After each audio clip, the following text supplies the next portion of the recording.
Hey folks, welcome to Primo NUTMEG. I am your host, Steve. On today's show is Ray McGovern, who is a 27-year veteran of the CIA and who has been a political activist since the late 90s.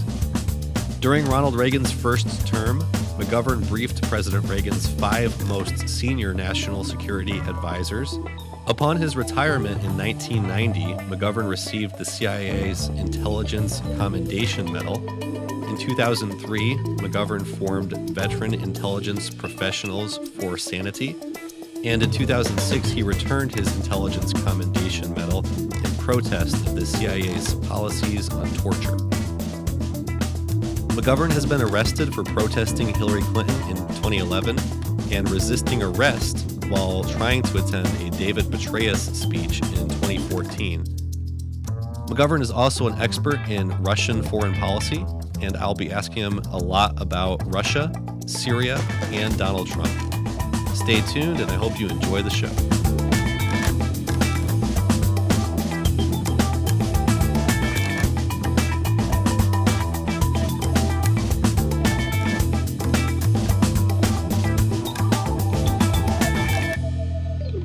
Ray McGovern, welcome to Primo NUTMEG.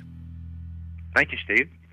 So, having you on is an honor, obviously, but there's also some unique kind of synchronicities about having you on right now. First off, this is the 79th episode of this podcast, and it's also, as we're recording this, the 79th day of Donald Trump's presidency.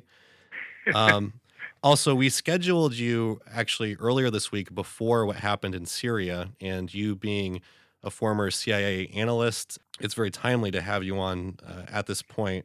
And also, another thing that I thought was a strange synchronicity about, or strange parallel that happened about that attack, April 6th, when that attack happened, was the 100th anniversary of the U.S. entering into World War I.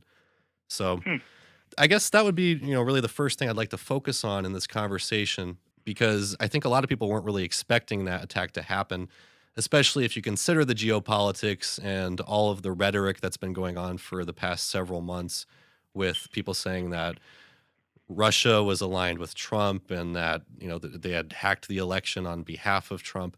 And then this past week, you have Donald Trump bombing Syria, a Russian ally. So as somebody who was in the CIA for 27 years, who has a lot of knowledge about Russia and about geopolitics, can you give us some insight or your thoughts on what happened here? Sure. What I would warn, first of all, is that what I say here may come as a big surprise to your listeners, depending on whether they think when they read the New York Times they are getting a full story. So maybe I should have a kind of a truth in advertising or a warning right at the outset that in the intelligence business, you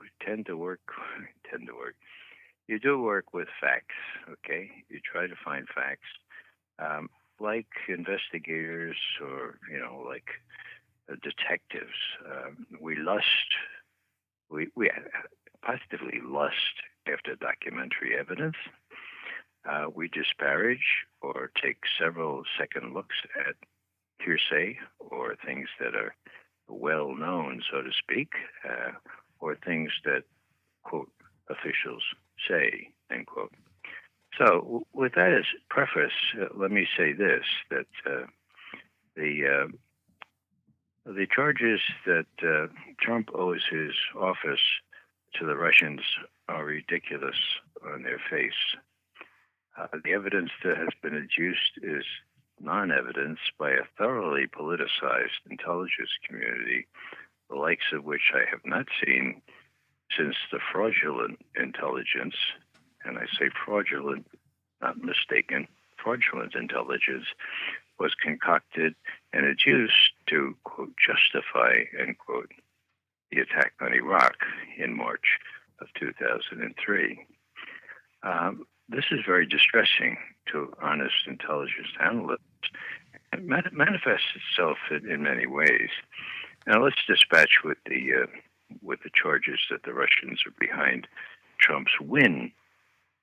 I guess the best I can say here is that I was toting up the years, and it's been 59 years since I decided to major in Russian studies at Fordham University in New York. I did a graduate degree in Russian studies, taught Russian, and I was head of the Soviet foreign policy branch at CIA in the 70s. And in the 80s, I was briefing Ronald Reagan's top national security advisors, Bush, Schultz, Weinberger, the whole lot, on this new fellow, Gorbachev, Mikhail Gorbachev, who was acceding to power. Question was whether he was the real deal. And I was able to tell him, based on my experience and relying on the real experts that I knew were honest, that yes, he's the real deal. Deal with him. And as you know, Ronald Reagan did. So, so what I'm saying here is that I think I know a little bit about how Russian leaders look at the world. Now, when I put myself in Vladimir Putin's chair here, okay, I'm sitting here and I'm looking at my advisors and I say, wow, this campaign is really amazing, this American political campaign. Well, we have a guy who not only is unpredictable, but my God, he's proud of it. He brags about being unpredictable, and he lashes out. He's very emotional. He lashes out at any insult or any slight perceived or imagined. This is, hey guys, around the Kremlin table there. This is precise. This is a wonderful. This is exactly the kind of guy I like to have to deal with as head of the United States of America. Give me a break. This is the guy Putin wanted to have his finger on the nuclear codes. So if you set up the premise that Putin and his associates had a distinct preference for Trump over Hillary Clinton, if I dispute that, as I do, and we're seeing it play it out right now, talk about unpredictability, talk about lashing out, that's what Trump is. So unless Putin thinks about the world in a way that no other Russian or Soviet leader that I know has, and unless he was clairvoyant in seeing that Trump was going to win, there's no reason. There's no reason in the whole world that he would have hacked into the DNC computers. Not only that, but the expertise that we have in veteran intelligence professionals for Sanity won't quit. We've got 4 very senior members of the National Security Agency, one of whom, Bill Binney, actually devised the collection systems that they're using now to collect emails and telephone calls. And he's looked at all this and he said, Ray, if this was a hack, NSA would know exactly who hacked it and where it was sent. They have ironclad coverage of the whole internet. So a hack has to be sent over the system, over the network. The NSA would certainly have intercepted it. It's not a hack. It's a leak. I said, well, what's the difference, Bill? He said, well, the leak, you take a thumb drive, you stick it in a computer, you download. That's what Bradley or Chelsea Manning did. That's what many people have done. What's his name? Snowden did it that way. So we have a leak, and that's why. That's why the President of the United States had to admit 2 days before he left office, as he put it, quote, the conclusions of the intelligence community with respect to how this Russian hacking got to WikiLeaks are inconclusive. The president's word. Okay, so what does that mean? That means the United States government doesn't know how to support their charge that whatever hacking happened by the Russians, how it got to WikiLeaks. That's a pretty profound gap in their information. And of course, the reason is it wasn't hacked. It was leaked. It was leaked by somebody, we think, within the Democratic National Committee, who was aghast when he or she saw the way Hillary Clinton stole the election from Bernie Sanders, the nomination from Bernie Sanders. I mean, the whole thing, if you look at the content of those emails, you'll see that it was gross. Otherwise, why did Debbie Wasserman Schultz and the other top four people from the DNC quit immediately? So the whole campaign since that time, which was 2 days before the Democratic National Convention, Hillary and her friends had a real problem. What do they do with the fact that WikiLeaks has leaked all these DNC emails? Was there a sort of a gloss on it? No, no, they were documents, okay? Nobody disputed the authenticity of these documents. So what's she going to do? Somebody says, well, gosh, oh, I know. Uh, we'll blame it on the Russians. And somebody else said, well, but this isn't the Russians. This is Julian Assange and WikiLeaks. No problem. We'll say that WikiLeaks working. Yeah, that's what we'll say. We're working for the Russians. Yeah, but what's the rationale? Oh, come on. The rationale is Vladimir Putin would certainly prefer to deal with Donald Trump than with Hillary Clinton. Now, that's the way that went it down. I talked to the head of Hillary Clinton's communications. She was the communications director, and she talked about how hard she worked at the convention to keep the focus on the Russians and not to let anybody even think about the content of those emails, which I have to say again, pure and simple, showed how Bernie Sanders was cheated out of the nomination. So it worked like a charm, and now that they've lost, then they have to explain how Hillary, who was a shoo-in, how she possibly could have been a flawed candidate. Well, she wasn't flawed. No, no, it was the Russians again. So, if it weren't so pernicious, if it weren't so much added or aimed not only at explaining why Hillary lost, but also at sabotaging any effort by Trump or anybody else to make a deal with the Russians to have a decent relationship with the Russians. Well, if it weren't so serious, then we could laugh at it. But it is serious, and now this latest fracas, where we have Trump authorizing 59 cruise missiles to do what Obama, to his credit, refused to do back in the fall of 2013. Now we've got a new situation where the outreach to Russia will forget about it for a couple of years. The Russians are not going to be able to deal with a guy that they see their worst fears confirmed is mercurial, lashes out, and really is completely unpredictable. So the people who wanted to lash out at Syria, they got their wish. If part of their objective, in my view, it was part of their objective, was to put the kibosh, as we say in the Bronx, put the kibosh on any effort to create détente or even a nearing, even a rapprochement of relations between the United States and Russia. That's big. That's the transcendental value here. That's what could get us all killed. And the narrow political aims that are reflected in how the quote liberal Democrats end quote are pursuing this vendetta about Russians. It's inexcusable. If it weren't for, well, it's inexcusable, but it's understandable because, let's face it, peace is very bad for business, Steve. Attention, war. We're talking about the blood-drenched arms traders, which is what Pope Francis called them, and they have a lot of influence everywhere, especially here in Washington and the bankers in New York. And it almost seems like a perfect storm or a perfect trap, I guess, where you had the liberals or the left so ramped up against Trump and so into this Russian hacking conspiracy theory that it's almost like Trump has to escalate tensions more and able to prove that he's not really still secretly in league with Putin. And there are folks out there even saying that, oh, we warned the Russians that we were doing this. We warned the Syrians. This was a limited strike.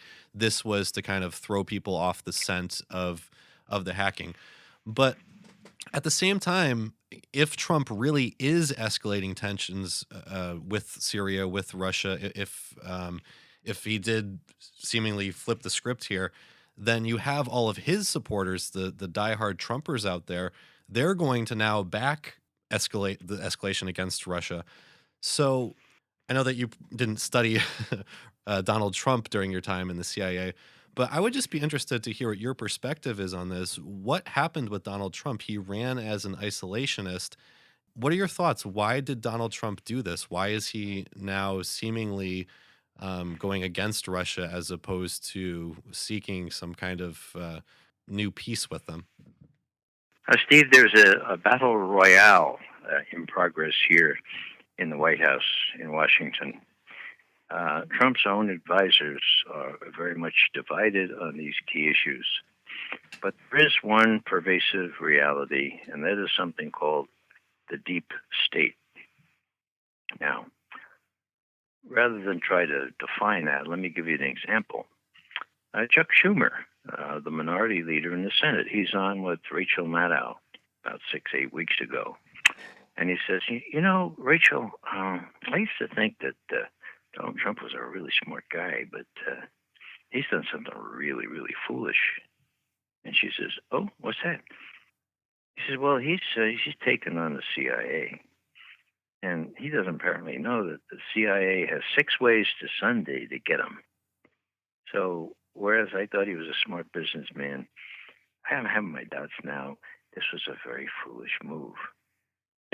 Now, Rachel Maddow looks at him, thinks, about her career on MSNBC, and rather than ask the obvious question, Senator Schumer, are you saying that the President of the United States should be afraid of the CIA? Is that what you're saying?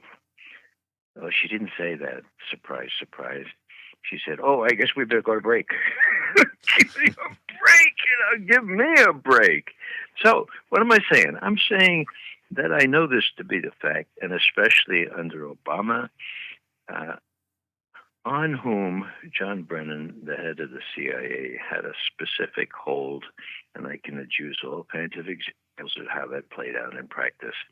So all I'm saying here is that Trump is really into it here, having challenged the CIA having incredible contacts with the what they call the mainstream media, the New York Times, Washington Post, and Brennan leaking all manner of scurrilous things, including this so-called dossier, to these same CNN and other places. So you have the press, and you have the deep state people still in the CIA and in NSA and elsewhere in what the Soviet Union we used to call the organs of state security, right? Okay, they're there. Now, Trump did challenge them, right? Trump knew that John Brennan was doing everything possible to undermine him, number one, to prevent him from winning the election, number two, to kind of delegitimize him, like before the Electoral College ordered. If Barack Obama let Brennan do this, he wanted to brief every one of the Electoral College members to show how Trump was dealing with the Russians behind everybody's back. Okay, that didn't work. In other words, Obama said, well, that's not going to work, so we didn't let him do that. But everything else he did. Now, what recent evidence? Well, on the 2nd of March, a woman who was the Deputy Assistant Secretary of Defense working under Obama, her name is Evelyn Farkas. She's on Fox News, right? And the subject comes up about how she tried to make sure that very sensitive information was sequestered away before the team, that is, the Trump team, came in. And what she says, and this is a direct quote, we can't possibly let the new folks find how we learned about their contacts with the Russians. They can't know how it was that we found out that they're dealing with the Russians. Now, what does that mean? That means pure and simple that the intercepted communications that include U.S. citizens are supposed to be protected. They talk about encryption, they talk about minimization, and they talk about masking. Now, what most people don't know is that information comes in via NSA raw with true names. And to whom does that come? To the head of the CIA, to the head of the DIA, the Defense Intelligence Agency, and to the head of the FBI. Of course, NSA has it as well. So what does that mean? That means that Susan Rice or anybody else didn't really have to, quote, unmask these things. They get the true names. Now, what does that mean? That means that somebody leaked these true names, like Flynn's, General Flynn. He was cashiered because he apparently he wasn't very honest in talking to Pence about the things that he said to the Russian ambassador. How do they know about that? Well, it's not a hard guess for me. John Brennan leaked that to the New York Times, the Washington Post, and Flynn was finished. So this is what Trump is up against, and that all happened on the 2nd of March. Why do I say that? Because 2 days later, Trump does this famous tweet. He says, Obama had me wiretapped. Okay? Now, that caught a lot of attention, but everybody's like, come on, would Obama have you wiretapped? And of course, the answer is no. Obama didn't go to the NSA and say, do this. But what about the wiretapped? Well, Trump is living, in the old ages here. No one wiretaps. Wiretapping went out with the Edsel Ford. Wiretapping hasn't been done by sophisticated collection agencies in decades. Okay, so was he wiretapped? Well, we know from the head of NSA, no. They've looked into all their records, and the same goes for the Department of Justice. There was no sign of wiretapping. You, Admiral Rogers and NSA, what do you think? We looked at all the records. There's no sign of wiretapping. Now, the senators were reluctant, or perhaps ignorant, too ignorant to ask, well, how about other surveillance? Now, if you term wiretapping in its broadest sense and bring it up to today, was Donald Trump and his associates surveilled? The answer is undoubtedly yes. And that's what Devin Nunes, the head of the House Intelligence Committee, was told. That's why he had to be told this so secretly. People make fun of him, but he acted, in my view, in exactly the right way. He went and told the president, and finally he's let his colleagues in on it. This is very volatile information. In other words, you can swear in a stack of Bibles, like James Comey, head of the FBI, and Admiral Rogers, head of NSA, did. No wiretapping. No wiretapping. No. Well, that's literally true. But, these guys are really disingenuous. How about, were Trump's associates monitored? They were. Now, is that a crime? Well, that's borderline. What's a real crime, and what almost all people recognize, is that leaking that information to the New York Times, the Washington Post, that's a crime, and particularly if it's leaked for political purposes. So what's happened now? Trump has a big decision to make. Okay? Is he going to face down these people? Is he going to say, look, John Brennan, when he comes back to testify before the House Intelligence Committee, the reason that Congressman Nunes postponed the testimony of Clapper, a self-admitted perjurer, he lied to the Senate Intelligence Committee about NSA tapping here I go, not tapping, surveilling Americans. He lied, okay, and then he apologized 2 months later when he said, that was clearly incorrect. and John Brennan, who hacked into Senate computers when they were getting pretty close to the bone on CIA torture. What I'm saying here is that Nunes had both of these fellows scheduled to speak in open testimony. They're used to doing that. Nunes, not so much. And when he learned before they could testify that both of them are likely culprits in this effort to first delegitimize Trump and then to expose his nefarious dealings, so called, with the Russians, Nunes did the very sensible, smart political thing and said, "Thanks very much, but we don't need you right now. We're going to ask for your testimony later, sotto voce, when we know the right questions to ask you."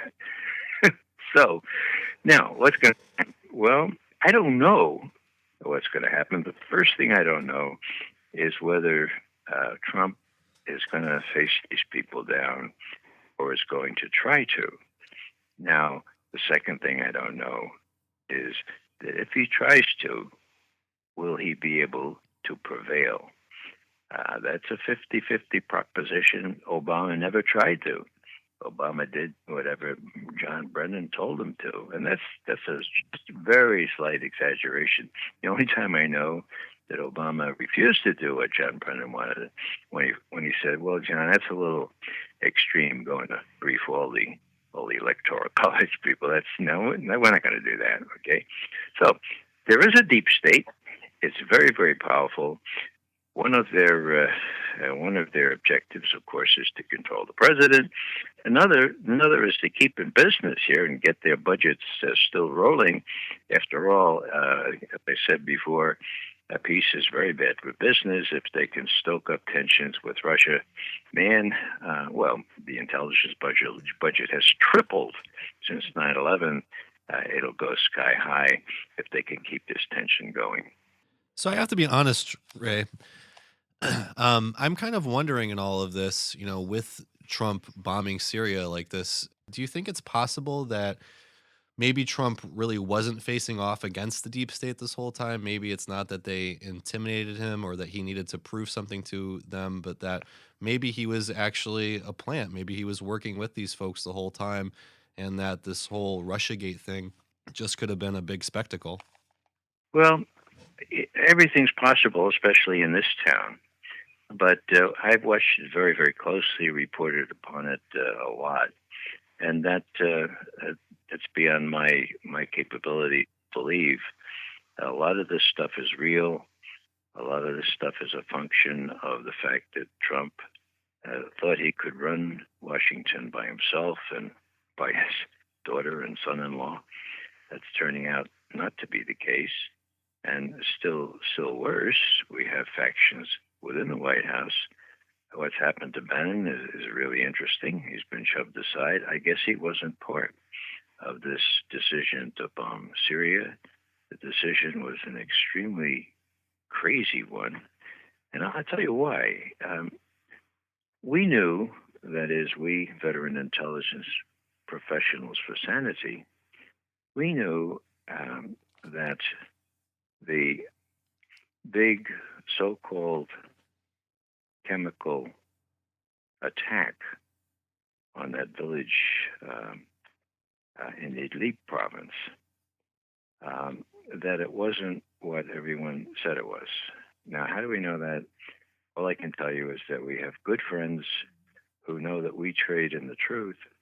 Many of them in the U.S. military, they keep us informed of what's really going on. And what really happened was that the Syrian Air Force bombed a depot that had weapons in it, and they knew that, and they successfully bombed it. But right next door was a depot that had chemical agent in it, and they didn't necessarily know that. Okay, so what happened? The thing exploded, and the cloud of this chemical agent got caught by the wind going south, and these people that were in the path of the plume, well, you saw many of them on TV. So was this Saddam? Oh, I'm sorry, was this Bashar al-Assad deliberately attacking rebels with weapons. It was nothing of the sort. We know that. We know that on the ground.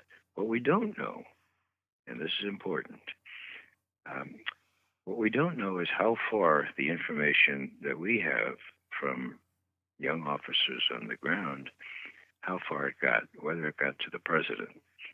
Now, in the military, you have this sense of getting the next star or the next promotion. And if you know that the head of CENTCOM doesn't want to hear this, that the head of CENTCOM, the Central Command, which is in command of all the things that happen in that part of the world, that they want to lash out and shoot 59 Tomahawk missiles. Well, there are generals, and I say generals, at that in Iraq and in Syria or in the area there that will be very reluctant to tell their boss something that they know their boss doesn't know. Now, let's say they told CENTCOM. Now, we have Mad Dog Mattis, who oddly relishes in being called a mad dog, and it was said publicly that he finds it to be fun shooting people. Okay, now he's the Secretary of Defense. He has spoken out about all this terrible stuff going on, not only in Syria but in Iran, Syria's ally.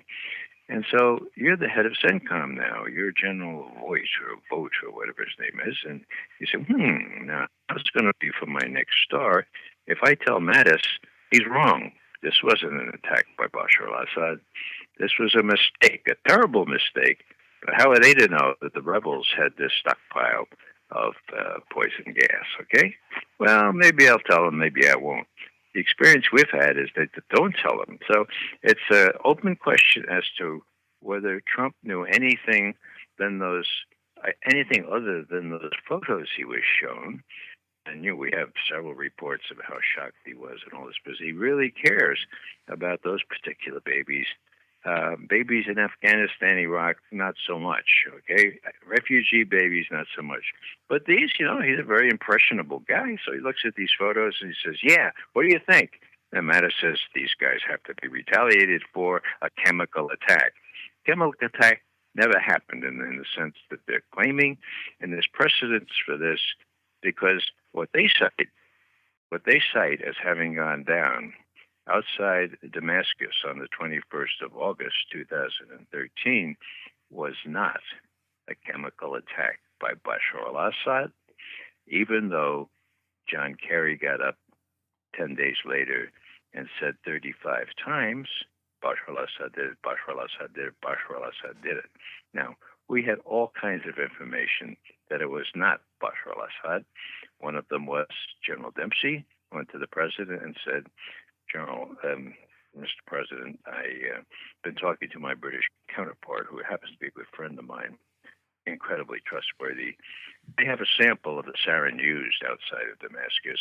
It is not the same kind of sarin that we know to be in Syrian army stocks. It's actually homemade sarin.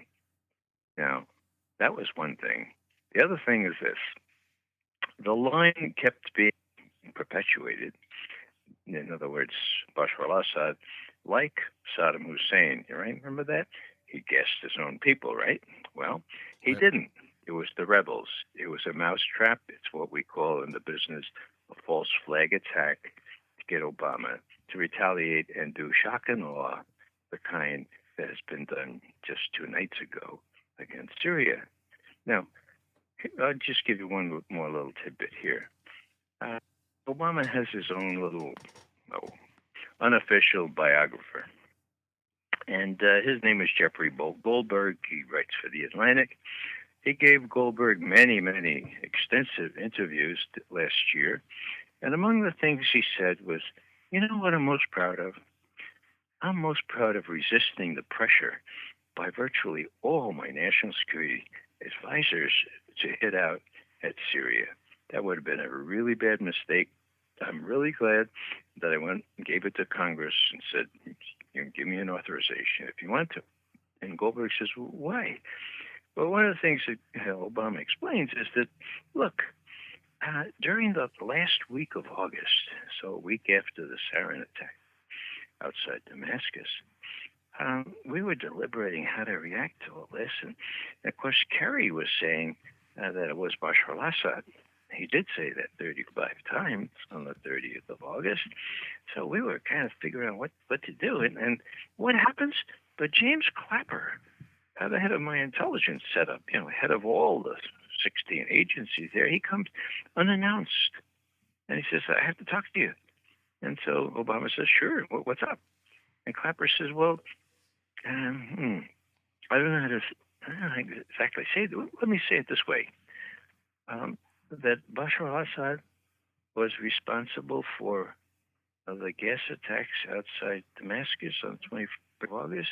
Well, Mr. President, I'll say it this way. It's not a slam dunk, Mr. President. You get my drift? It's not a slam dunk. Now, that alludes, of course, to the famous George Tenet, Right. then head of CIA, who jumped up from the couch, and after Bush and Cheney said, "Is that all you got? Weapons of mass destruction?" He got up. He said, "Oh no, we can show this. It'll be a slam dunk." So what am I saying here? I'm saying that, to his credit, the head of the intelligence setup, James Clapper, went to President Obama during that fateful week, and he was one of the forces that gave Obama pause.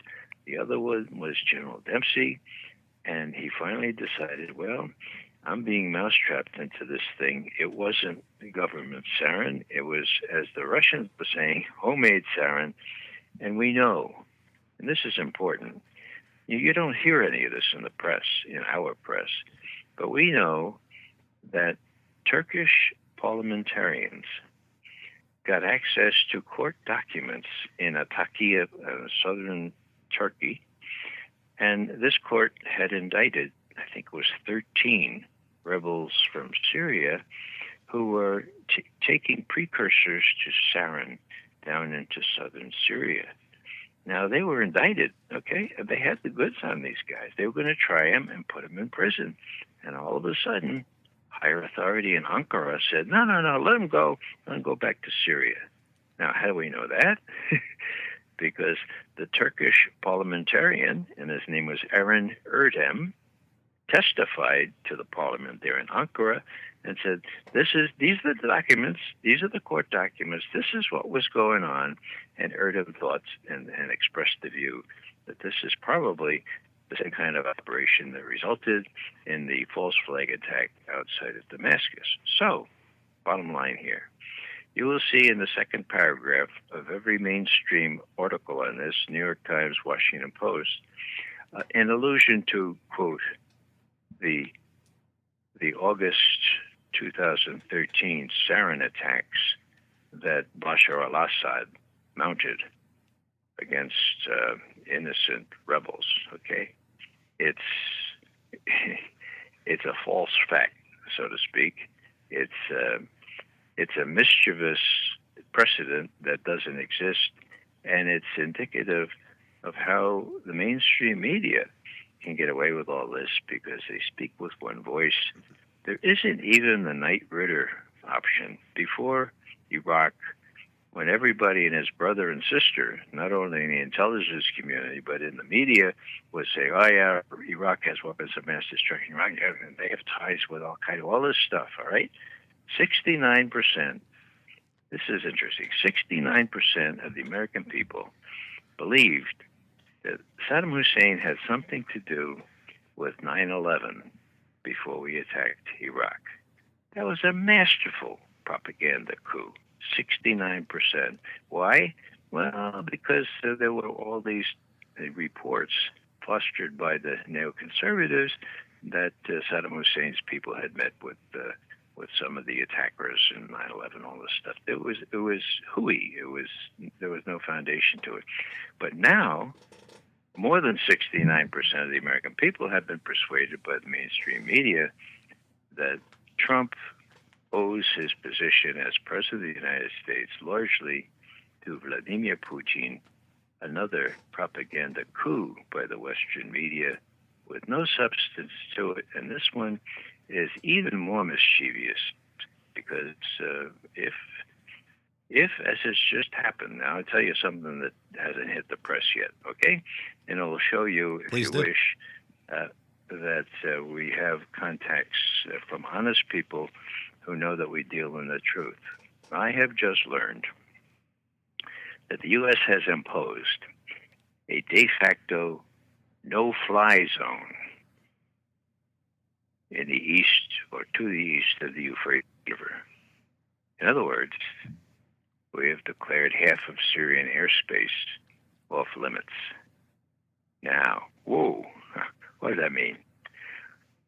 Well, that means that when the ceasefire from September broke down, and the Russians felt like they had been diddled out of a fairly good deal that had been negotiated over 11 months. And John Kerry himself was beside himself, told the Boston Globe that he was undermined by the Defense Department, okay?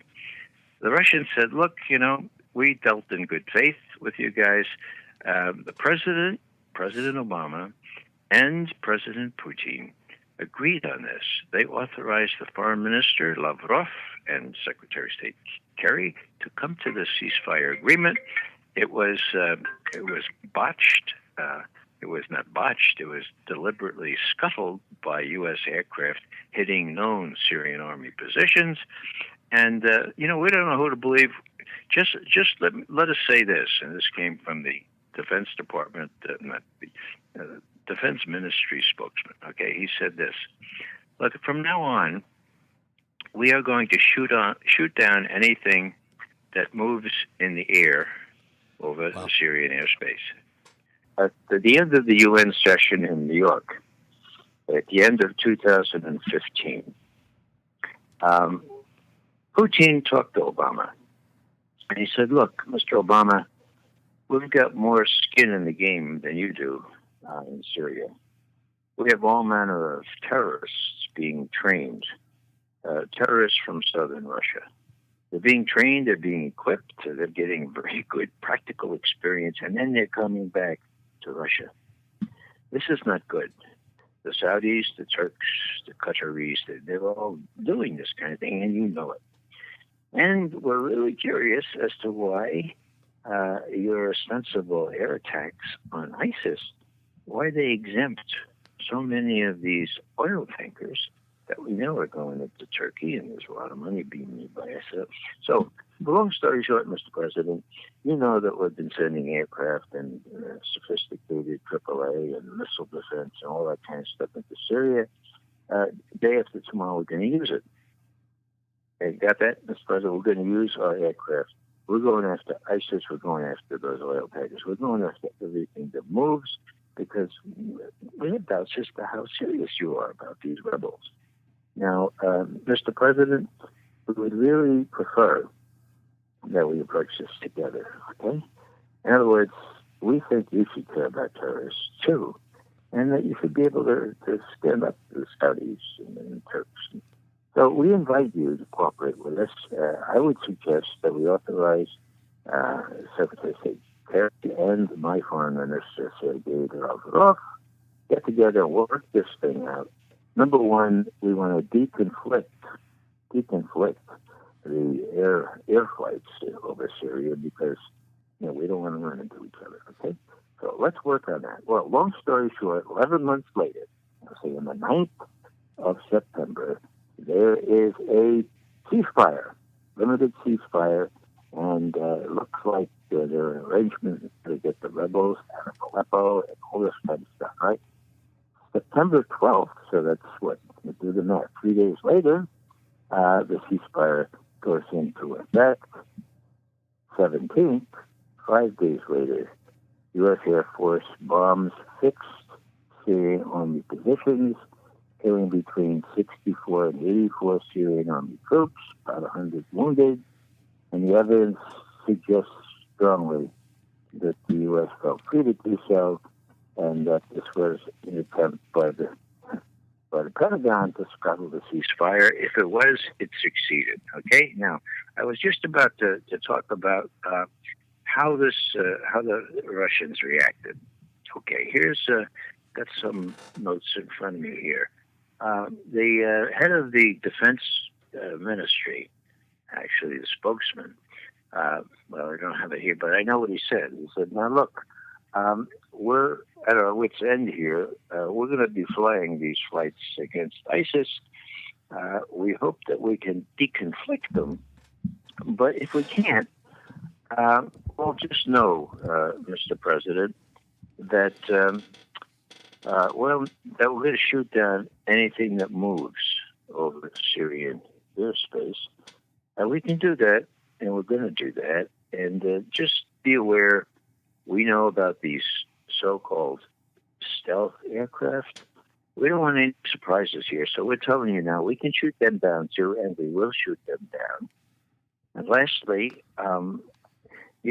there's not all that much airspace there. It's a very delimited area, so there's not going to be time to know where this aircraft came from or what nationality, so to speak, this aircraft is. So just be advised, that's what we're going to do. Whoa. Now, deconfliction arrangements were worked out, and our sources tell us that there are joint operations, including not only Russians, but U.S., Russians, Syrians, Syrian Air Force, and Iranians coordinating these things, or at least that was the case up to 2 days ago. Now, this is essential because if these things are not plotted and planned correctly, there can be really, really dangerous mishaps. You know that the Russians already lost a plane to Turkish fire. That has to be prevented. So when the Russians said, in immediate reaction to what we did in Syria a couple of nights ago, that they were going to just revoke this arrangement, that is really, really, really dangerous. Now, there are some sources I saw today thought they might have reinstated that thing. But if the U.S., as my latest information indicates, has sort of said everything on the west of the Euphrates is our territory, we're going to shoot down anything that flies over our airspace, quote, our airspace in Syria, as opposed to east of the Euphrates, where we'll give you Russians and Syrians and Iranians free reign. That's not going to work. The Russians aren't going to stand for that. There shouldn't be any dividing up of Syria airspace or anything else. What I'm predicting here is that if someone doesn't talk some sense to President Trump, the Russians are going to do that. They're going to shoot one of those planes down. And what's going to happen then? Well, there's a big risk that these folks that have been weaned on all this propaganda to hate all the Russians will step up activities somewhere else. And this, people don't realize the way it was back 30 years ago, where the Russians and we had this balance of terror, where we could obliterate each other. Well, nobody understands that still exists, for God's sake. And that's the what I would call the transcendental value here, not to antagonize the Russians in such a way as to think that they have to react in a more forceful way than they have to, for example, the coup that we orchestrated in Kiev. So this thing is pretty volatile, and there I'd is say so. no indication that the president realizes how volatile it is, and that they keep shoving pictures of babies dead in front of them. If that is to be believed, that he's so impressionable that he lashes out, well, the Russians have to assume that, and that is really, really scary. Well, that's the hard thing for me to believe here, Ray.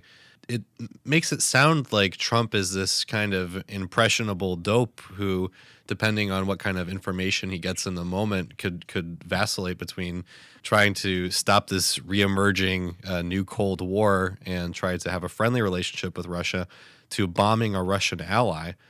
Now, I mean, in your experience working as a senior official in the CIA and writing these briefs for the president in the past, I mean, is that what it's like? I mean, I would imagine that the president of the United States, for somebody to actually get to that position, they must have strong opinions. They must be good at strategizing. I mean, don't you think that Trump would have some kind of end game in mind? Wouldn't he be strategizing about this, or do you think that he really is so impressionable where, depending on who's talking to him or what information he's getting in front of him, that's really going to change his opinion drastically? Well, Steve, number one, I don't think he's the brightest guy in the world. Number two, I know he's a bully. Number three, he does tend to listen and act according to what the last person he talked to tells him. And number four, and probably most important, his options are really limited here. He has the deep state to contend with. He's got people in the security apparatus that are a threat to him. And with all this propaganda built up about how the Russians really kind of put him in office, well, that constrains him. And if this thing went down as fast as it did, we talked about a couple of the days here, and if he was advised to go ahead and do this by whomever, by his daughter, by his son-in-law, whom does he listen to? Bannon apparently was sidelined on this, and Bannon has shown himself to be more sensible, however otherwise he is, sensible on these kinds of issues. Now, do I think that he's impressionable? Well, yeah, I do. Do I think he's mercurial and that he changes his mind a lot and that he's unpredictable? I do. I think Putin was right, and that's why I could never believe that Putin would have preferred that Trump win the election. So I don't know how to figure this out. There is, as I said, a battle royale going on within the White House right now. The Rasputins, the family people, his son-in-law, who are very, very close to Israel, of course. Now, this is another thing. This is another thing that nobody ever mentions, but I will mention it because it needs to be mentioned. Now, when there was this false flag attack back in August 21 of 2013, we know that there were a whole host of intelligence services involved. Not a whole host, but we know it was the Turks, we know it was the CIA, and we know it was the Israelis. Now, when it appeared that the president was about to put his finger on the button to unleash those French fighter bombers that were on the tarmac, and to make sure the Israelis put up their air defenses as high as they could, the bureau chief of the New York Times in Jerusalem, relatively new, her name is Jody Ruderin. Now we're talking early September 2013. To her credit, she says, I really ought to find out how the Israelis look at this, what their preferred outcome is in Syria. And so she goes and she talks to high-level Israeli officials, current and retired. And one of them was Alon Pinkas. He was consul general in New York, fairly high position. And she said, how do you look at this? What's your preferred outcome of the Israelis? What's your preferred outcome in Syria? And he said, and she reported this in her column in the New York Times, he said, Jody, it's a little, this doesn't sound really good. This doesn't sound very humanitarian, but our preferred outcome is no outcome. And she said, hello, we mean no outcome. And Pinker said this, we look at it as kind of a playoff game where we don't want either team to lose, but we don't want either team to win either. We prefer that the bloodletting continue as long as Sunni and Shia are at each other's throats, not only in Syria, but in the whole region. Quote, Israel has nothing to fear from Syria, period, end quote. Now, those were his words. That was the interview. That was the sense she got not only from Pincus, but the others. And mirabile dictu. It's a little miracle happened here because all the censors in the New York Times were out sipping martinis out in the Hamptons on Labor Day weekend. It snuck through the censorship and appeared on the first page of the New York Times.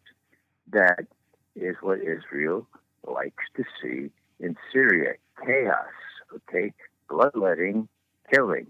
They told Jody Ruderin in an unaccustomed manner of candor, never thinking that she'd get it through the censors in the New York Times.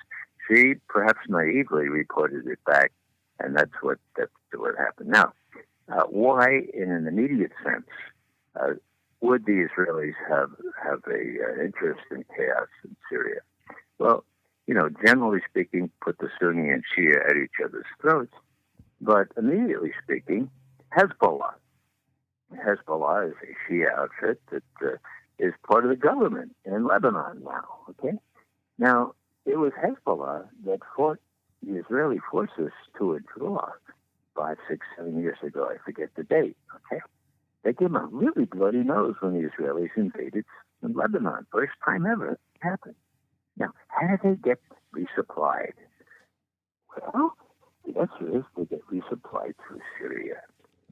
The Iranians send ships up there, and others do as well, and they have to go overland from the sea into Lebanon, where the Hezbollah people get the weapons. Now, as long as there's chaos, as long as they're fighting and bombing and everything else in Syria, that's really hard to do, okay?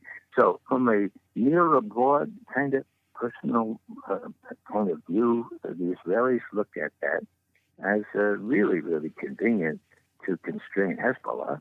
And from a general point of view, as long as you have the Sunni and Shia fighting each other, and look at all those countries where that's happening. Well, quote, Israel has nothing to fear from Syria, end quote. Now, why do I mention all this? I mention all this because Kushner, the son-in-law, and everybody else that Obama has, not Obama, but Trump has appointed to positions of influence in dealing with the Israelis is very, very pro-Israeli. The neocons, well, the ones that wanted to get us into war with Syria back in 2013, I define a neocon as a person who has great difficulty distinguishing between the strategic interests of Israel on the one hand and the strategic interests of the United States of America on the other. Now, everybody's entitled to their own opinion. I don't want to deprive them of their own opinion. I just don't think they should be running U.S. foreign policy. And there have been for a long time now, not only under Bush, but under Obama as well. And, most people forget that General Washington, President Washington, warned about these entangling alliances. He talked about the dangers of a, quote, passionate attachment, end quote, of one country to another based on a misperception that their strategic interests are identical. And that's exactly what we have in the people in Washington who think that there, as we often say outright, there should be no daylight between the policies of Israel on the one hand, the policies of the U.S. on the other. And if people are confused about why Bashar al-Assad has to go, which has been the meme for 5 years now, is it a threat to us? Well, not really. Can he be perceived as a threat to anyone? Well, I'll let you answer that question. But that is a major thing driving our foreign policy. And unless we can divorce ourselves from that kind of consideration, there'll continue to be chaos. There'll continue to be bloodletting in Syria. So let's really talk about the deep state because you've referenced it a few times, but it seems like a very obscure kind of term. Like, what does that mean? Who is the deep state? How do they operate? What is the goal of the deep state? Well, part of it is self-preservation. Since 9/11, the deep state has grown by leaps and bounds with respect to budgets and everything else. But talking about the new Department of Homeland Security that didn't exist before 9/11. Most people don't even realize that. We're talking about a tripling of the CIA budget. We're talking about the creation within CIA of a small NSA, a cyber warfare unit, which practices things like hacking into systems in such a way as to disguise the real hackers, and in addition, to make it look like other countries have hacked into these systems. Now, if this comes as news to your listeners, that's simply because it hasn't been featured in the New York Times or the Washington Post or any other mainstream media, so-called. But WikiLeaks released documents, and I emphasize documents, CIA documents that show not only that these cyber methods have been developed, but that they were used when? In 2016. Now, why do I mention all that? I mention all that because, this so-called Russian hacking, did they try to hack into the Democratic National Committee? Of course they did. They were probably one of 100 foreign services that tried to hack into that very vulnerable set of email systems, okay? Now, why is it that the DNC would not let the FBI look at their computers? Whoa! Does anybody know that? Well, anybody watching James Comey, when 2 weeks ago when they had that open hearing, he was quite embarrassed when he said, well, with respect to the DNC computers, we never were able to get direct access. They had a private company doing that, and we asked, but they wouldn't. We didn't. And I agree, of course, it's well known that it's best to have direct access to the machines, to the computers, to do the forensics, but, we had to settle for secondhand forensics from this private company. Now, the private company is called CrowdStrike. They were the ones that found telltale signs of Russian involvement. Now, what are these telltale signs? Cyrillic. In the name of the first head of the predecessor of the KGB, they found the name of Dzerzhinsky, okay? Felix Edmundovich is what they found there. So, it all stinks to high heaven because you can't have it both ways. You can't say that this had to be a state-sponsored activity and the Russians are the best at it, they're the experts, and then have them leaving behind telltale signs like Cyrillic, Russian writing, and the name of the first KGB type. Okay, now, what am I saying here? I'm saying that if someone were to ask me now who it was that CrowdStrike was dealing with when it found these telltale signs, well, now I have these CIA documents, courtesy of WikiLeaks, that show that the CIA cyber warfare outfit, there's a whole directorate now for that they not only have developed these tools, which allow them to hack and then attribute the hacking to a different country, that they have worked with 5 separate languages. One is Farsi, one is Arabic, one is Korean, one is Chinese, and I'll let you guess what the other one is. Russian, okay? So, what I'm saying here is that we know that the CIA had the capability to, they use the word obfuscate. It's a great word. I love to use it. Obfuscate. The provenance, or the origin of these things. And so if someone were to ask me now, who is responsible for these things that CrowdStrike found, this Cyrillic and stuff like that, I would say a fellow named John Brennan, who is head of the CIA. Now, I can prove that more than anyone can prove that it was very lax Russian people who don't know what they're doing left Cyrillic on there, and therein lies a tale. So this Russian hacking was probably done as an operation by John Brennan, and that's why Congressman Nunes is being very, very adroit and being very farsighted. He's left. He's been sort of recused right now, but when he said, John Brennan, yeah, we really want to talk to you, but not right now. Right now, we're going to do some investigation to see if we can ask the right questions of you, because obfuscate is something you're pretty good at too. And of course, your pal there, James Clapper, lied under oath to the Senate, so he's got a dubious reputation for credibility as well. This is really important. Now, what's going to happen if Trump pursues this? If Trump says, all this stuff that was meant to denigrate me, make me illegitimate, make it seem like I'm a pawn of Vladimir Putin, all of it was a really cleverly orchestrated attempt to do that, led by John Brennan and the rest of the deep state. Now, last thing on this is we have this expertise in veteran intelligence professionals for Sanity. Bill Binney, I think I mentioned before, was the technical director of NSA before he retired. And when I asked him about this obfuscation and all this business, how could they do this? So, this is pretty sophisticated things. And he said, well, Ray, yeah, of course it's sophisticated.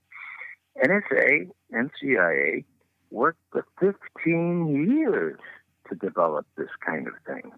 Now, I said, well, what does that mean? He said, well, I'll put it this way, Ray. There are 700 million lines of code in these programs. I said, well, thanks. And so what does that mean? He said, okay, Ray, look, one line of code costs $25 to develop, okay? Do the math, Ray, and you'll see where your tax dollars are going. Developed by NSA, given to the CIA because the CIA does the high-risk types of things, and we have obfuscation galore. Now, you're a little commercial company. You're CrowdStrike, right? You're hired by the DNC to see who's hacking. Now, as well endowed as you may be with funds to look at this and with tools, you're no match for the NSA. And the FBI probably had an inkling with respect to what was going on here. And so they didn't want to get access to these computers because they might get very embarrassing information on their colleagues in the NSA. Now, the only way, if James Comey was doing an honest job here, and he wanted to really find out what was going on in those DNC computers and how they were hacked, okay, what would he have done? He would have gotten access to those computers. The FBI can do that, okay? And then, if they found out that this obfuscation was really, really sophisticated, to whom would they turn? They would turn to NSA. And then NSA would have the dilemma. Should we rat on ourselves? Should we rat on Brennan? The whole thing, you couldn't write a mystery like this and have it believable, but it is out there. The only problem is American citizens don't know any of this because it never finds its way into the New York Times, and people are still satisfied, the intelligent people, of course, to read the New York Times, and others of us watch the evening news, and you ain't going to find out what's going on there because it never appears. But to get back to the deep state itself, and I understand that you're saying that Brennan and Comey, they might be involved in it, but I'd really be interested to know, who do you think is running the deep state? Who do you think steering the ship? And also, when did this deep state emerge? Was it when you were working in the CIA? Was it after you left? When did this come about? Well, it's always been there. As I observe this, it becomes clearer and clearer to me. Let me give you an example from the time when Ronald Reagan was president, and I was still on active duty, so to speak, with the CIA. There was a big summit meeting in Reykjavik. They decided to do some serious nuclear arms negotiations. And at least the people who were not absolute troglodytes at the CIA were beginning to see that Gorbachev was the real deal, that he was trying to transform the country, that he was letting things in the newspaper and on the air that had never been let on before. And so there was a measure of trust developing, partly with the help of George H.W. Bush, whom I briefed every other morning for a period of 4 years. So they meet in Reykjavik. Again, memory serves, it was 86. Gorbachev comes in and he says, "Look, Mr. President, I think we see eye to eye on a lot of stuff. Wouldn't it be wonderful if we just abolished nuclear weapons?" Now, Reagan, I think he was impressionable, but he was also pretty clever, and he said, "Well, what do you mean?" And Gorbachev says, "Exactly what I said. We do it in stages. We abolish them. Think of what a witness that would be for the rest of the world. They would have to abolish them too. Man, this could work, Mr. President. All we need is you and me to decide this." So what happens? Reagan says, "Wow, okay, let me go talk to my folks." Enter the deep state. Ronald Reagan had been persuaded that if we put enough billions of dollars into an anti-missile defense system, that we can shoot down any Russian ICBMs or SLC launch missiles or anything. If we just develop this technology, he called it Star Wars, right? Or it was generally called Star Wars, but it meant a whole lot of money for the Raytheons, for the Lockheeds, for all the defense establishment, right? And on his National Security Council there in Reykjavik with him were a couple of guys who wound up working for these big companies making really, really big bucks. And they said, "Mr. President, President Reagan, are you prepared to sacrifice your strategic defense initiative?" That was the formal label for it. We called it Star Wars. And Reagan said, "What do you mean?" And they said, "Well, this is the hope of the future. If we can knock down any incoming Russian missiles, we'll be secure." And Reagan was talked out of it. Okay? Now, what do I know about strategic defense systems? Well, I was in Moscow in 1972 when the ABM Treaty, the Anti-Ballistic Missile Treaty, was signed.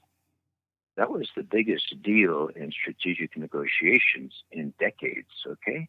We persuaded President Nixon. When I say we, I was the branch chief of Soviet foreign policy in those days. And we told President Nixon, not Reagan now, we're talking Nixon, 72, "Look, you can trust because we can verify." Now, that's pretty big step, right? But we had these incredibly sophisticated satellites taking not only photos, but imagery of all kinds of sophistication, radar and multispectral and all kinds of stuff, right? And we knew that if the Russians cheated, we could tell the president promptly. And so we did. And Nixon said, "All right, I will be able to trust then." And he signed this agreement. Now, what was this agreement? It limited both sides to 2 anti-ballistic missile installations, hardly enough to ever pretend that they could protect a whole country. In a year or two, it was reduced to 1, and what we had was a balance of terror. No one could possibly think that they could make a first strike on the other side and escape instant retaliation of a strategic kind. That was the balance of terror that brought stability in 1972 and all the way up until 2001 when George W. Bush got out of that treaty. All I'm saying is this, that we could verify these things. And when Reagan had the chance to go really, really big here, he was talked out of it because he had been persuaded by faux engineers and scientists that there could ever be this kind of defense against strategic missiles. Now, I say that with a lot of knowledge here. If you look at the reputable scientists and engineers, they tell you that there is no way in God's world that the other side couldn't build enough decoys, use enough cyber warfare, figure out all kinds of ways to defeat an anti-ballistic missile system. And indeed, the tests that go on and on and on from the U.S. side are mostly failures, but the people are making a lot of money. And the people that make this money give great contributions to congressmen and senators. They appropriate still more money. They win their elections, and it's a great country or what. So that's the deep state. The people who build these weapons, the people who Pope Francis, to his credit, when he was here a year and a half ago, he spoke in Congress, and he said, the main problem is the blood-drenched arms traders. Now, It also sounds like what Eisenhower said in Congress. his farewell speech, the military-industrial complex. Exactly. Yeah, and he should have known, right? He did know. So they all got up and they applauded vociferously. And in my imagination, I saw them looking into their vest pocket, make sure the latest envelope from Lockheed was still, it's sort of giving hypocrisy a bad name. That's how they perpetuate their existence. So this is all really, really tangible stuff. It has a lot to do with money. Not only the arms manufacturers, but the Wall Street guys that profiteer on all this stuff. And the last thing I'll say, and this is really interesting because it quotes our former ambassador there in not only the Soviet Union, but the first, after the Berlin Wall fell and the Soviet Union fell apart, he was our first ambassador to the new Russia. His name is Jack Matlock. I worked with him very much on the SALT treaties back in the 70s. I know him. He's a good friend. He's about as bright as an ambassador as we've ever had. Now, he's out at Valdai. This is a place in Sochi where the Russians run these big conferences with academe, with officials from governments, with people from the media. Okay? So they're talking about anti-ballistic missile defense. This is the way the conversation goes. Putin's up there on the dais with Jack Matlock, our former ambassador. He says, Mr. Matlock, why did George W. Bush leave the anti-ballistic missile treaty? That was a force for stability. I don't know why he would have ever canceled U.S. participation in that. Now, he didn't just cancel it. There was a clause in the treaty that if he gave you 6 months' notice, you could get out of it. And, of course, that's what he did. So Matlock says, well, I was against that. I didn't agree with that at all. But, look, what we're doing with all these anti-ballistic missile systems all throughout Europe, in Poland, in Romania, in the Black Sea and in the Baltic Sea, they're not aimed at you, Russia. Putin looks at him and he says, "Oh, they're not." And Matlock thinks, and he says, "Yeah, well, what they are basically is a jobs program." No, Putin looks at him. This is all I have it on paper, right? Putin looks at me and says, Mr. Matlock, you're talking billions of dollars. Have you no other use for such money to build your infrastructure and repair it or turn it to other means other than building a system that most people say will not work? And Matlock was, I really felt sorry for him because I don't know where he got the idea to say that it was what it truly is. It's not only a jobs program, it's a program that makes many of these defense contractors very, very, very wealthy. So we have always, in the progressive community, we've referred to it as the largest corporate welfare arrangement that has ever been devised by man. It's not funny. What's happened here is that Putin is feeling surrounded encircled by these systems, and a few times he lost his temper.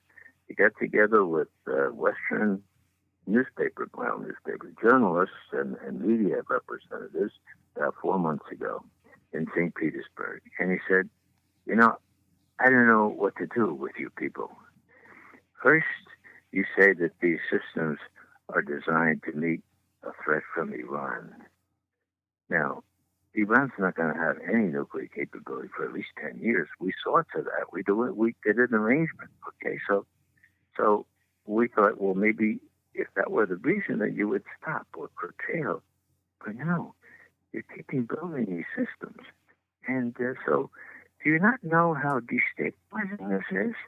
Do you not know that we know exactly how these missiles begin to get greater range?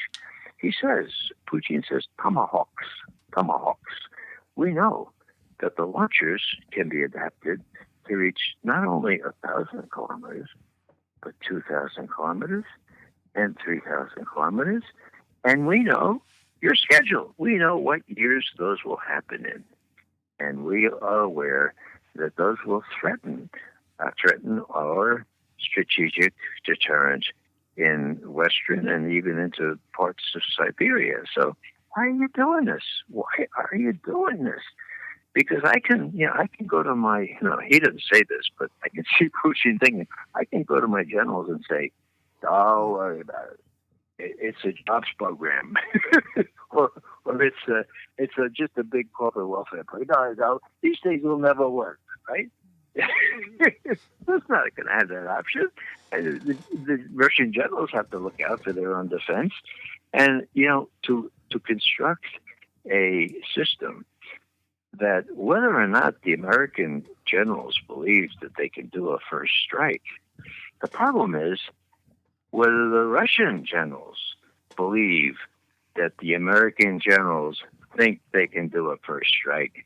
Well, suffice it to say that we'll be all back on something called launch on warning, which means that as soon as you get the slimmest evidence that your strategic retaliatory capability might be sacrificed within the next 10 minutes, you launch your own, and we're all fried to a crisp. Now, what bothers Putin, and he showed it right in this interview, you got to look it up. It was in St. Petersburg, Western newspaper people.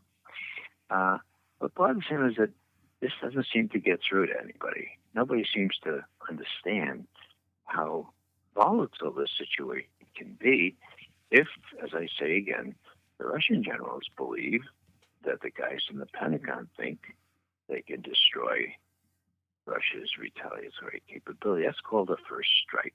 When the only, quote, defense, end quote, is not a defense, it's retaliation. The only retaliation for that has very little warning. I think it's down to about 7-8 minutes if they think they're under attack. I mean, there's no reason in God's earth that should obtain. And that's when I see Putin scratching his head and saying, don't you guys get it? I don't know how to say this more clearly. This is very, very destabilizing.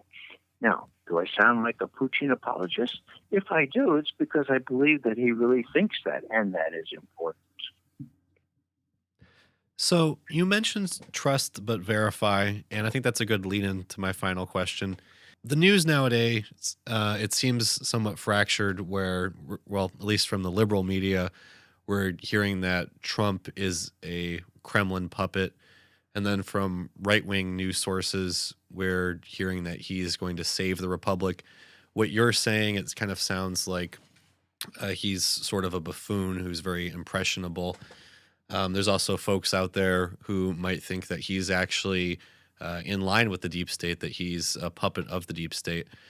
So, with all of this fake news and disinformation, without having been in the CIA for 27 years like you, how might the ordinary person on the street be able to kind of decipher what is actually going on? Is there any sort of rule of thumb, any kind of guidepost where they can, when they hear information, sort it out and figure out independently what is the truth? You know. Well, what I would suggest is that the American people need to know a little bit about the history. Okay, and I'll try to be very, very succinct here. After World War II, we were the prime superpower in the world. All the major other countries were devastated. Okay, the Russians lost 25 million people. We lost over 400,000. Okay, now we emerged as the sole superpower in the world, and we acted that way right up until and including 1991, when we beat Saddam Hussein's troops back into Iraq. Now, what was interesting here is that after the big victory in early 1991 in Desert Storm, what happened was that the previous commander of NATO, General Wesley Clark, went to Paul Wolfowitz, who was a high defense official, and said, "Paul, what an incredible victory. Schwarzkopf and all you guys did a great job. Now, what was your major lesson that you learned?" And Wolfowitz said, "Well, the major lesson was we can do these things and the Russians won't stop us." Whoa. Okay, that's 1991. 2003, we invade Iraq. The Russians won't stop us. Okay, 2008, we say at NATO that Ukraine will become part of NATO. Will the Russians stop us? Well, that's getting close to where the Russians have built up their military capability. They might be able to stop us. But the next big thing was the sarin attack outside Damascus on the 21st of August, 2013. Now, why do I mention that? I mention that because it was Putin that got Obama's chestnuts out of the fire here. What happened was that Obama decided not to do shock and awe because Putin told him, "Look, I'll give you some cover here. I've already persuaded the Syrians to give up all their chemical weapons for destruction on a U.S. warship, especially outfitted to destroy such weapons." Now, Americans don't know this, but that's happened. In early 2014, all those weapons, all the Syrian army weapons, chemical weapons, were destroyed on a U.S. warship. All this was verified, and that happened. So now there's an atmosphere of trust. And Putin writes an article in the New York Times, okay? It's an op-ed, okay? It's an op-ed. And what he says is this. I'm reading, well, I'll just read it. A high point in U.S.-Russian relations, okay? It happened when the chemical weapons were destroyed in Syria. Now, Putin wrote this op-ed, and it can be found in the New York Times on, curiously enough, September 11th, 2013, as soon as Bashar al-Assad agreed to have his weapons destroyed. Now, what Putin ended up saying, and I'm told that he wrote the last paragraph himself, was that I'm very proud, I'm very satisfied with the new trust that has existed now between President Obama and myself. Not only professional trust, official trust, but personal trust. The only thing that we disagree on is that I object to his characterization of the United States as the sole indispensable country of the world. I don't think that that's right. I think all countries should be considered equal. And he finished up by saying, all countries are at different stages of development, but they all should be considered equal when they rest there in the sight of God. Period, end quote. Now, that was the high point, U.S.-Russian relations, September 11th, 2013. What happened next? Sochi, the Winter Olympics in Russia. Every attention was devoted to that. There were great fears of terrorist attacks. There were a couple not far from Sochi. And Putin is there sort of supervising all the security and everything else. What happens in Kiev? we mount a coup in Kiev on Russia's doorstep, the place where the Germans, the place where the Napoleon, the place where everybody came into Russia. Okay, Kiev, actually is the holy city of the Slavs. Coup, U.S.-sponsored coup. Now, if there's any doubt that it was U.S.-sponsored, we have an intercepted conversation between the Assistant Secretary of State for European Affairs, Victoria Nuland, and the ambassador we had in Kiev named Jeffrey Pyatt. And on the 4th of February 2014, so 6 months after all this stuff went down in Syria, and when U.S. relations with Russia seemed to be at an acme, so 6 months later, the neoconservatives in the person of Victoria Nuland and the Pyatt, the fellow, Jeffrey Pyatt, our ambassador in Kiev, are on the phone. And they don't even use encryption. So somebody intercepted it. What did the conversation say? Well, how do I know about this conversation? Because it was put on YouTube. Conversation actually was at the very end of January 2014. It was posted on YouTube on the 4th of February. What did it say? Victoria Nuland. Well, Jeff, we think Yats is the guy. Yats has the experience we need. He's worked for the central bank, and he knows the need for austerity. Klitschko, you have him wait in the wings, and that other guy, you tell them to wait in the wings and wait their chance. Yats is our guy, and we've got it all glued. Okay, now and Pyatt says, well, what about the EU? Victoria, I won't say this on radio, but Victoria Nuland uses the F word. F the EU.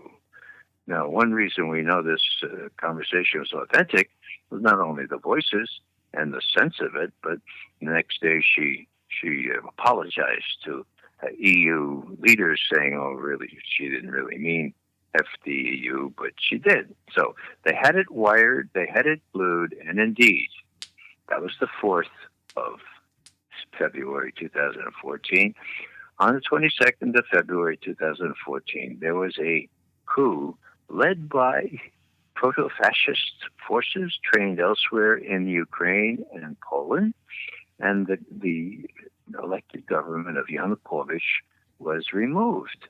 First thing that the new fellow Yats did was say, maybe we ought to join NATO. Second thing he said, and besides, I think we'll ban Russian as an official language. Half the Ukrainians speak Russian, okay? So the challenge was there. Now, Putin was in Sochi.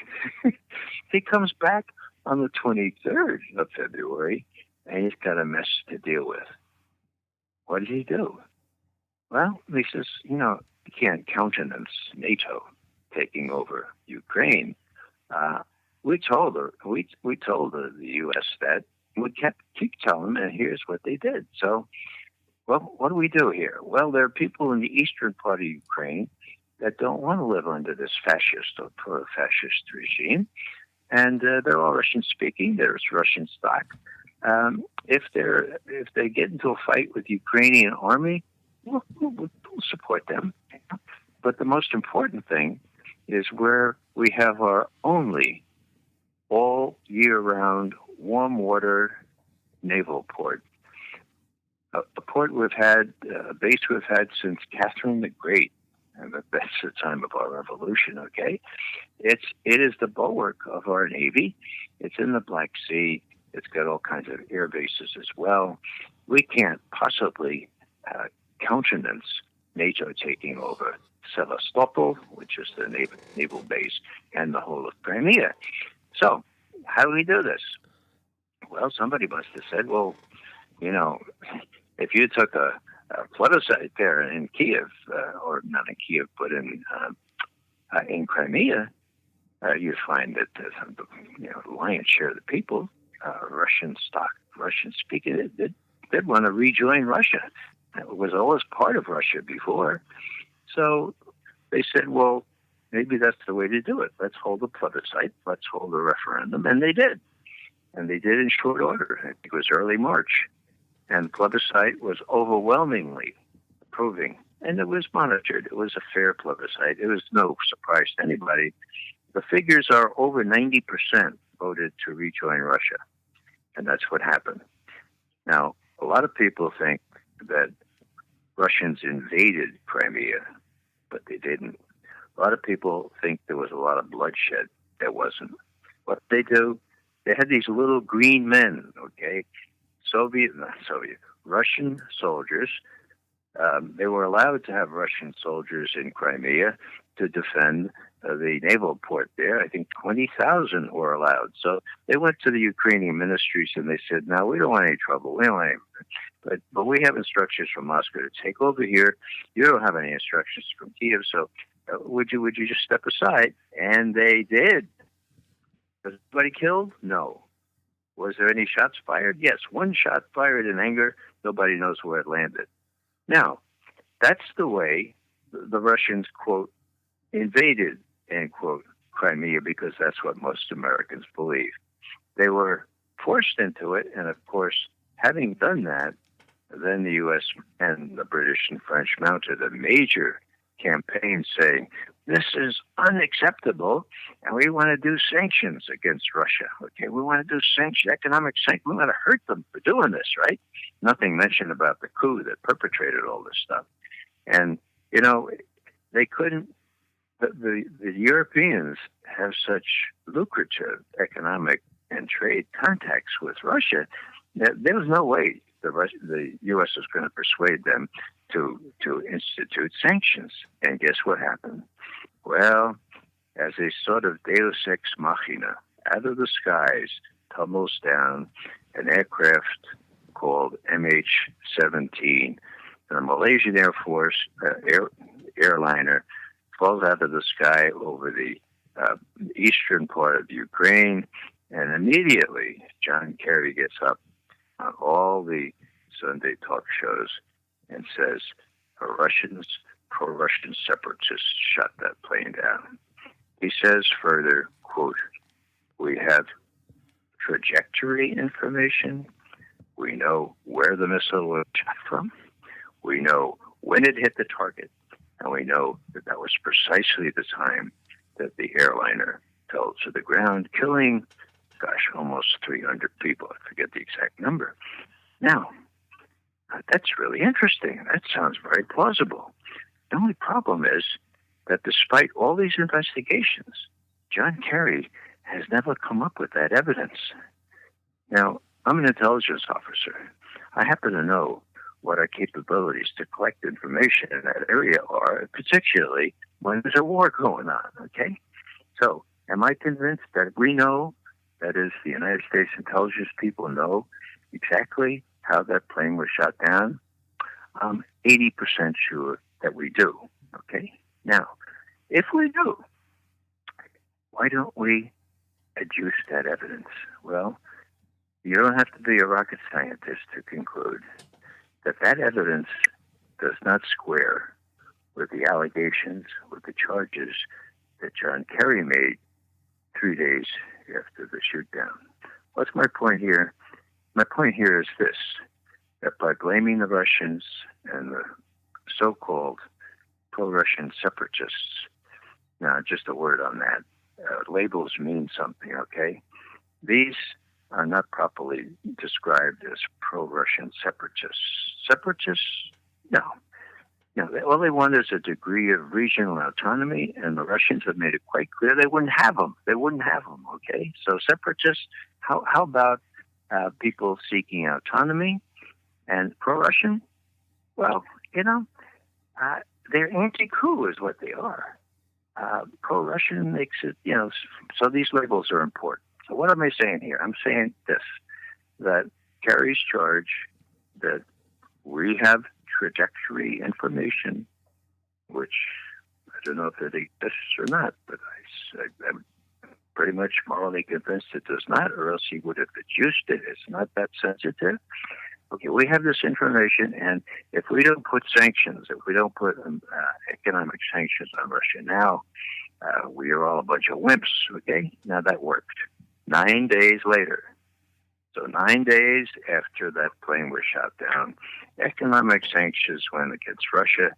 And again, to this day, the Dutch who are running this investigation have said that Kerry has never given this information that he pretended to have on the 20th of July, 2014, 3 days after the shoot down. Why all this? Well, all this is to indicate that there are people, Kerry among them, who are playing this game to blacken the Russians at every turn. There are people in Europe who are so subservient to U.S. for economic and other reasons that they go along with this. But it's not going to be very long before people like the Germans pick up and say, hey, who's suffering from these sanctions? And where is that evidence anyway? The Germans are a long time growing up after their loss in World War II, but they're sort of adolescents now. I expect them to grow up to the point where they'll see that their interests and their strategic objectives do not always coincide with those of the United States, and that includes relationships with Russia. Well, Ray McGovern, I do appreciate you being on the show today.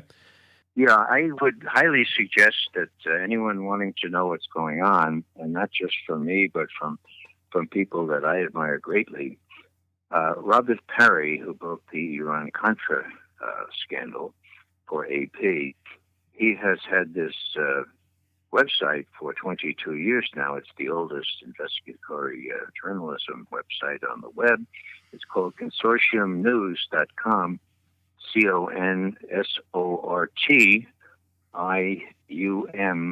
news, all one word, .com. And in my view, that's by far the best source to get real accurate information.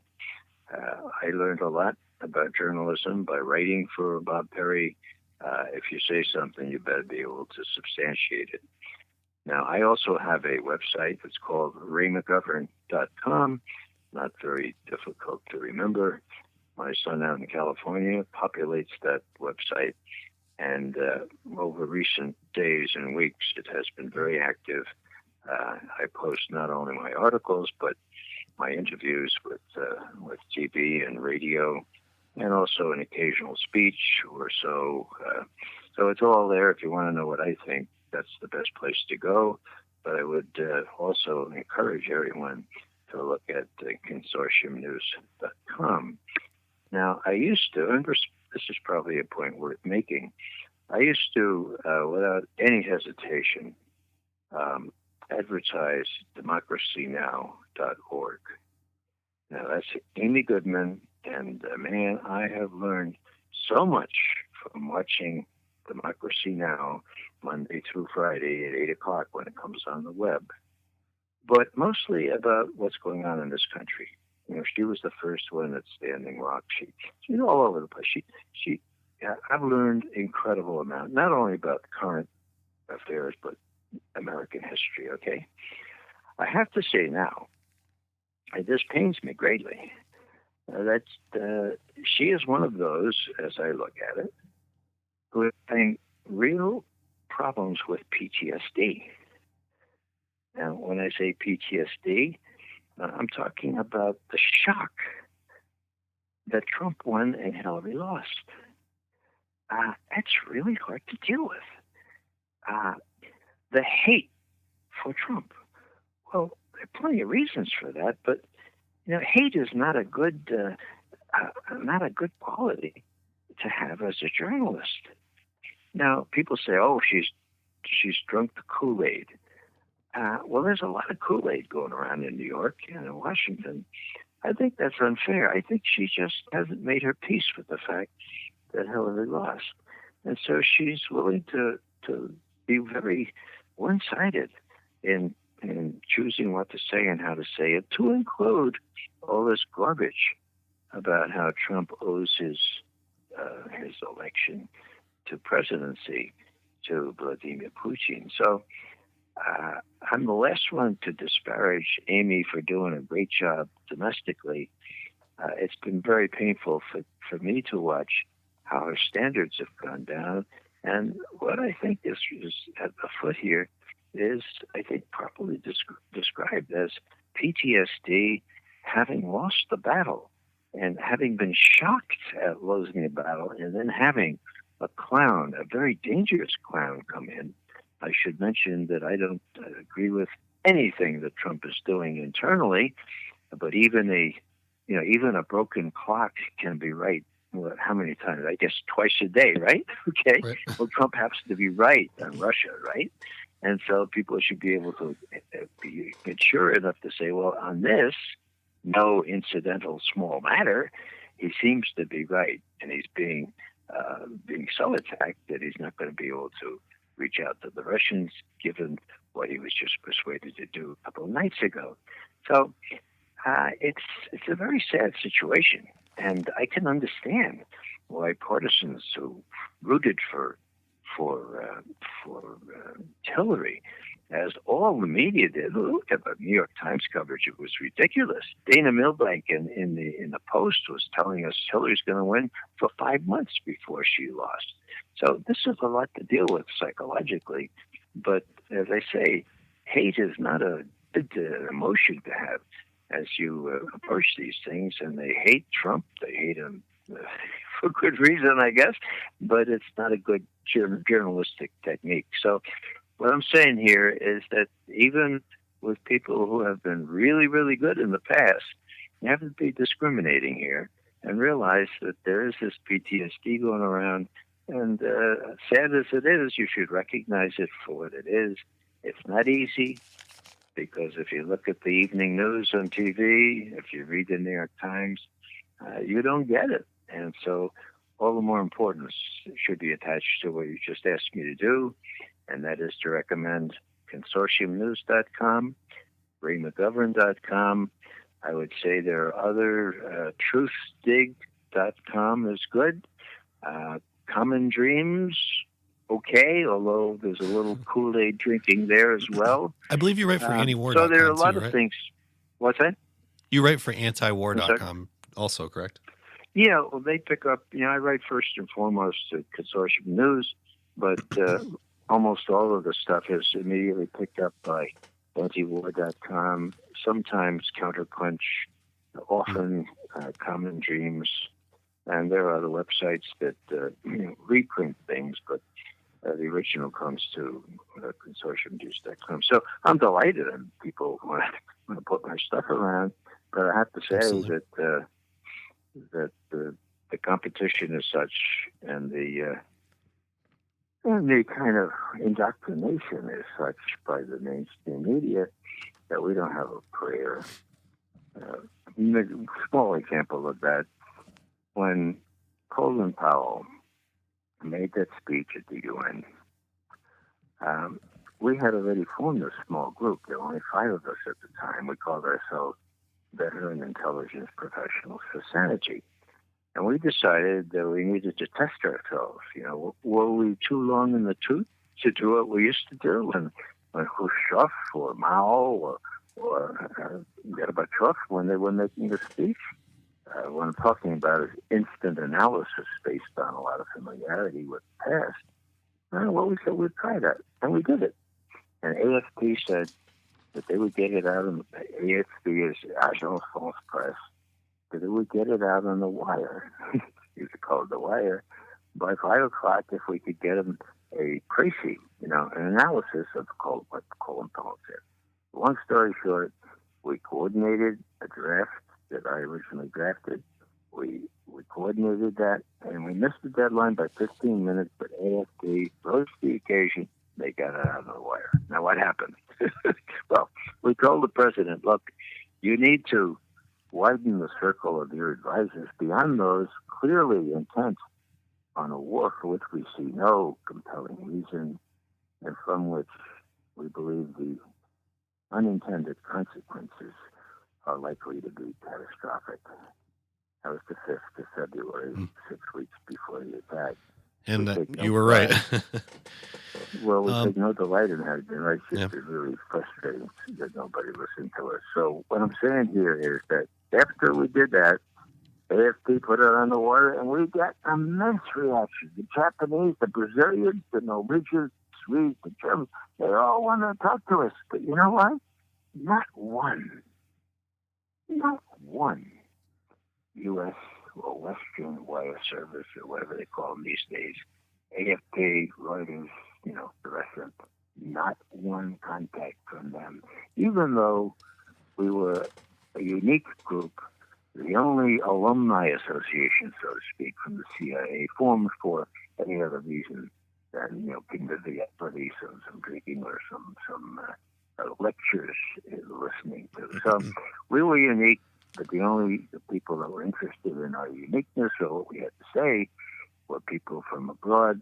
We got an initial no splash within the United States, and we have just completed our 47th memo. Now that doesn't sounds like a lot, but we're talking an average of 3 a year. We limit them to really, really important issues like hacking, Russian hacking, that kind of stuff. So it's really frustrating, and people ought to know that we have expertise that won't quit. 50 people willing to pitch in, depending on what the expertise requires. And our record is, we're very proud of our record. You can find us on consortiumnews.com. Up in the top, there's a button for VIPS memos. Wonderful. Well, Ray McGovern, I really do appreciate you being on Primo Nutmeg today, and really was honored to have you as a guest. And hopefully, if World War III doesn't break out, I'd love to have you back at some point in the future. Well, that'd be quick. Okay. Thanks, Ray. I really do appreciate your time.